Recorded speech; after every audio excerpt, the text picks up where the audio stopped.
Hello guys.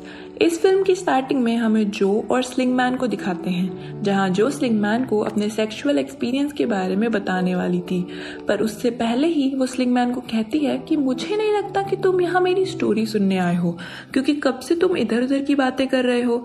इस पे स्लिंगमैन कहता है कि मैं दावे के साथ कह सकता हूँ कि तुम्हारी स्टोरी मेरे अलावा और कोई नहीं समझ सकता, क्योंकि मैं एक वर्जिन हूँ और इनोसेंट भी। तभी जो की नजर वहां लगी लेडी की पेंटिंग पे पड़ती है, जिस पे स्लिंगमैन कहता है कि इसका नाम वर्जिन मैरी है और ये ईस्टर्न और वेस्टर्न चर्च के डिफरेंस का प्रतीक है। इसके बाद दोनों इस पे थोड़ी बात करते हैं। फिर जो अपनी स्टोरी सुनाना शुरू करती है कि मैं जब 12 साल की थी तब मैं एक ट्रिप पे गई थी। मुझे माउंटेन में सपना आया कि वहाँ पर 2 लेडीज हैं जिनमें उसने पहली बार ऑर्गेज्म का फील किया। उसके बाद वो कहती है कि मैं इंटीमेट हुई, पर उससे किसी भी चीज़ का मज़ा नहीं आता। उसने अपनी सेक्सुअलिटी को खो दिया है और वो किसी भी तरह उसे दोबारा पाना चाहती है। जो के पति का नाम जोरम था और वो लोग अपनी सेक्सुअल लाइफ को छोड़कर अपनी बाकी सभी चीज़ों में बहुत खुश थे। कुछ सालों बाद उन्हें एक लड़का होता है जिसका नाम मैसल रखते हैं। इसके बाद हम देखते हैं कि जोरम अब जो को खुश नहीं रख पा रहा था, इसलिए वो खुद जो को कहता है कि वो अब दूसरे आदमियों से संबंध बना सकती है, जिसके लिए वो पहले तो मना करती है पर वो बाद में मान जाती है। इसके बाद जो एज अ पियानो टीचर काम करना शुरू कर देती है और रोज रात को लेट घर आने लगती है, जिसके कारण जोरम को बुरा तो लगता है पर वो उसे कुछ कह नहीं पाता।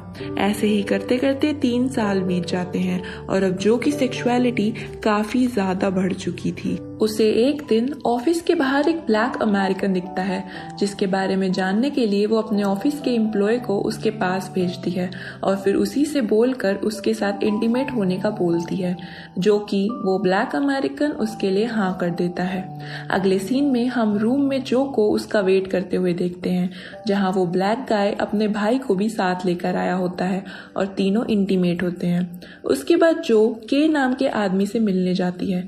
दरअसल के ऐसा आदमी होता है जो लड़कियों को वायलेंट असोल्ट करता था ताकि उनकी सेक्सुअलिटी बूस्ट हो सके। वो जो के फेस और उसकी कमजोरी को देखकर पहले ही उसे जाने के लिए कहता है, क्योंकि वो ये सब सहन नहीं कर पाएगी। पर जो भी जिद्दी होती है और वो वहीं पर बैठी रहती है।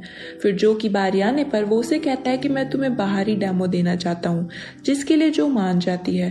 पर के इससे पहले उसे एक चांटा लगाता है, जिससे जो की चीख निकल जाती है और वो उसे फिर से वापस जाने के लिए बोलता है, पर जो वहीं बैठी रहती है। के वापस आने पर वो उससे फिर से पूछता है कि क्या वो रेडी है। जो के को हाँ बोलती है। वो उसे खींचकर एक और चांटा लगाता है और इसके बाद वो जो को कुछ रूल्स बताता है। रूल नंबर 1, हम दोनों के बीच में किसी भी तरह की फिजिकल इंटीमेसी नहीं होगी। रूल नंबर 2, ये मेरा बिजनेस है और अंदर जाने के बाद मैं तुम्हारे साथ कुछ भी करूंगा, तुम उसके मुझे रोक नहीं सकती। रूल नंबर 3, रात में 2 बजे से 6 बजे तक तुम्हें बाहर रहना होगा और इस बीच मैं तुम्हें अंदर लेके जाऊंगा जब मुझे ले जाना हो। जो सबके लिए हाँ कहती है। फिर वो रात को के से मिलने जाती है और ये सिलसिला कई दिनों तक चलता रहता है। एक दिन जब वो रात में नहीं होती और रात में घर में कोई भी नहीं होता, तो उसका बेटा जो कि अभी बहुत छोटा था, वो बालकनी में जाके खड़ा हो जाता है। कुछ भी दुर्घटना होने से पहले जैरम घर आ जाता है और अपने बच्चे को बचा लेता है। उसके बाद क्रिसमस पे जैरम जो को कहता है कि उसे उसकी फैमिली और के बीच में से एक को चुनना होगा और कहता है कि अगर आज रात तुम के पास गई तो मुझे और अपने बच्चे को भूल जाना। जो बिना सोचे समझे के को चुनती है और घर से निकल जाती है। कुछ दिनों बाद वो वापस के पास आती है, जबकि आज उसकी बारी नहीं थी। वो के साथ फिजिकल होने का ट्राई करती है, जिससे के नाराज हो जाता है। वो जो को काफी वायलेंट तरीके से ट्रीट करता है। इसके बाद हम प्रेजेंट सीन में आते हैं, जहाँ स्लिंगमैन जो से उसके बेटे मैसल के बारे में पूछता है। वो गुस्से से चाय का कप दीवार पे फेंक कर कहती है कि उसके बाद मैंने उसे कभी नहीं देखा। असल में जोरम ने उनके बच्चे को फोस्टर होम भेज दिया था।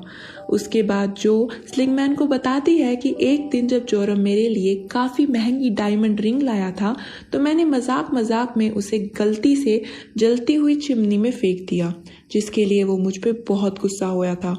रिंग मिल गई, लेकिन उसके बाद जोरम ने उस रिंग को बेच दिया। फिर हमें कुछ साल बाद का सीन दिखाते हैं जहाँ पे जो ने अपनी सेक्सुअलिटी को पूरी तरह से रीगेन कर लिया था, लेकिन उसने अलग अलग एक्सपेरिमेंट के कारण अपने प्राइवेट पार्ट को बहुत ज़्यादा डैमेज कर दिया था, जिसके इलाज के लिए वो अपने बॉस से अपनी सैलरी एडवांस में मांगने जाती है। जहाँ हमें पता चलता है कि जो हर रात एक नए आदमी के साथ सोती है और ये बात उसके पूरे ऑफिस पे फैल चुकी है, जिसपे उसकी बॉस कहती है कि मैंने साइकोलॉजिस्ट से बात करी है जिसका मानना है कि ये एक एडिक्शन है जिसे हम थेरेपी के जरिए ठीक कर सकते हैं और जो को इस थेरेपी को करना होगा अगर उसे ये जॉब करनी है या फिर उसे फ्यूचर में कोई भी जॉब करनी है, मगर जो मना कर देती है। वहीं स्लिंगमैन के पूछने पर वो कहती है कि साइकोलॉजिस्ट के साथ उसका बहुत ही बुरा एक्सपीरियंस रहा है।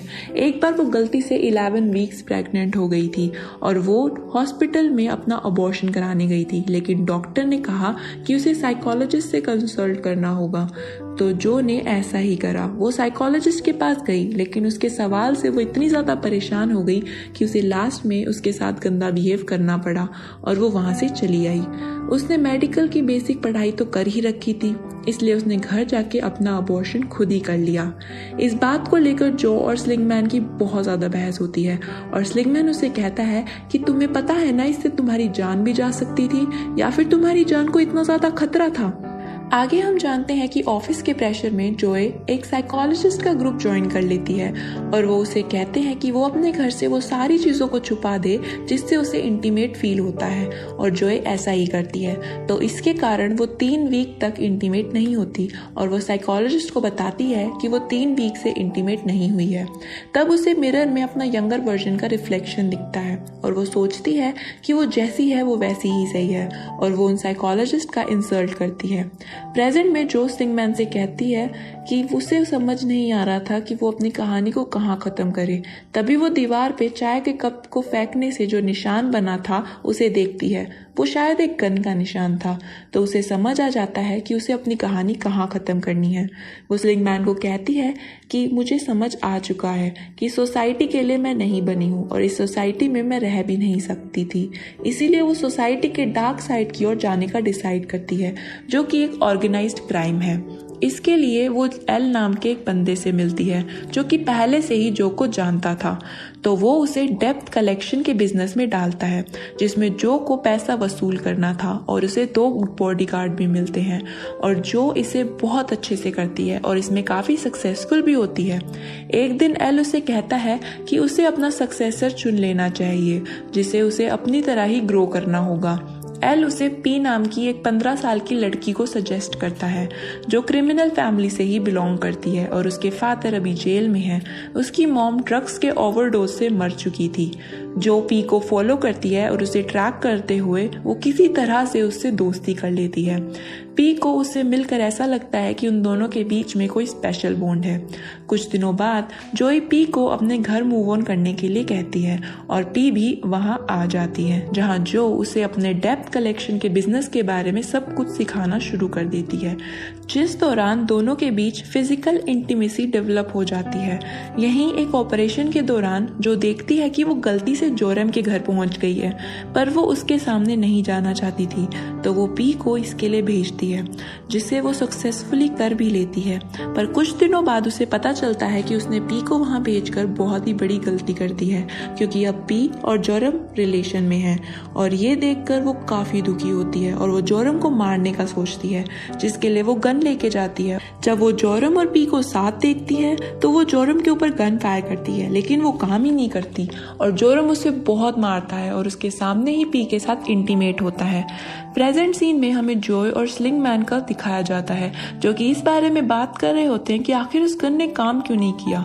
तो स्लिंगमैन कहता है कि शायद उस टाइप की गन को टॉप से पीछे खींचकर आगे छोड़ना होता है, जो ने नहीं किया होगा। शायद इसी वजह से वो गन काम नहीं करी, या ये भी हो सकता है कि जो के अंदर कुछ इंसानियत बची होगी, इसलिए उसने गन नहीं चलाई।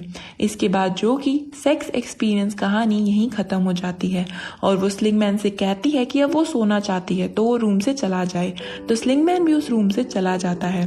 थोड़ी देर बाद जब जो सो रही होती है तो स्लिंगमैन चुपके से उसके रूम में वापस आता है और वो जो के साथ इंटीमेट होने की कोशिश करता है, मगर जो को ये मंजूर नहीं था। इसलिए वो अपनी गन निकालती है, जिसपे स्लिंगमैन कहता है कि उसे गन चलाने की हिम्मत ही नहीं है और वो उसे नहीं मार सकती, मगर जो स्लिंगमैन को शूट कर देती है और इसी के साथ हमारी कहानी खत्म हो जाती है।